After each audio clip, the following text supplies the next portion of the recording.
మనం రకరకాలుగా ఆలోచించడానికి, మనం రకరకాలుగా ఎమోషన్స్ పొందడానికి, మనం రకరకాల తప్పులు చేయడానికి, రకరకాలుగా మనం డెవలప్ అవ్వడానికి, కొన్నిసార్లు నెగిటివ్గా వెళ్ళిపోవడానికి ఏంటి కారణం అంటే ఖచ్చితంగా అందరూ మనసునే నిందిస్తారు. మనసులో రకరకాల ఆలోచనలు వస్తాయి, మనసులో రకరకాల ఎమోషన్స్ వస్తాయి. అందువల్ల మనసును నిందిస్తూ ఉంటారు. నా మనసులో ఇలాంటి ఆలోచనలు వచ్చాయి, నా మనసులో అలాంటి ఎమోషన్స్ వచ్చాయి, నాకు ఇప్పుడు ఇట్లా దుర్బుద్ధి పుట్టింది, అప్పుడు అట్లా దుర్బుద్ధి పుట్టింది. అందువల్ల మనసును బ్లేమ్ చేసి చేసి చేసి చేసి పెడతా ఉంటారు అనమాట. దాంతోపాటు కామాన్ని, క్రోధాన్ని కూడా తిడుతూ ఉంటారు. అసలు నా కామం నా కంట్రోల్లో లేదు, నా క్రోధం నా కంట్రోల్లో లేదు, ఇవన్నీ కూడా చెప్తూ ఉంటారు. అది న్యాచురల్గా రొటీన్గా మనం వినేదనమాట. కానీ నిజమేంటంటే భగవంతుడు ప్రతి ఒక్కదాన్ని ఒక పర్పస్తో పెట్టాడు. దాంట్లో మనసును ఒక పర్పస్తో పెట్టాడు, కామాన్ని ఒక పర్పస్తో పెట్టాడు, క్రోధాన్ని ఒక పర్పస్తో పెట్టాడు.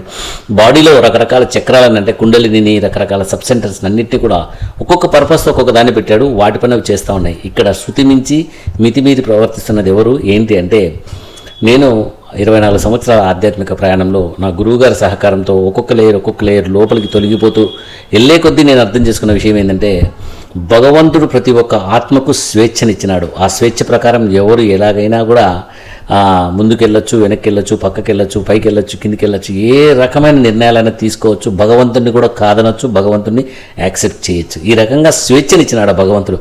ఆ స్వేచ్ఛనివ్వడం ద్వారా భగవంతుడు తనంటూ ఒక గేమ్ ఆడుతున్నాడు అనమాట.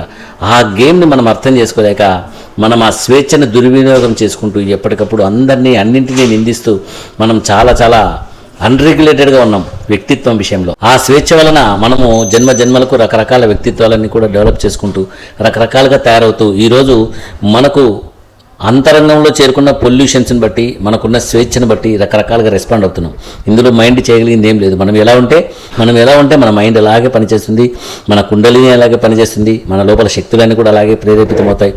కామాన్ని, క్రోధాన్ని అన్నింటినీ కూడా నియంత్రించగలిగేది మనమే.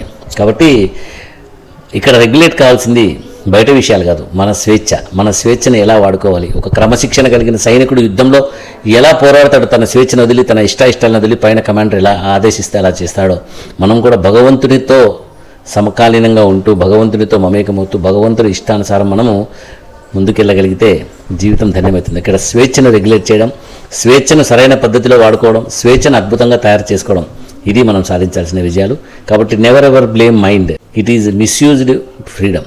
అట్లనే భగవంతుడు ఇచ్చిన ఫ్రీడమ్ తప్పు అనుకున్నారు. భగవంతుడు క్రియేషన్ నడవాలని ఒక పర్పస్తో ఫ్రీడమ్ ఇచ్చాడు. కాబట్టి ఆ ఫ్రీడమ్ కూడా మన మంచి కొరకే.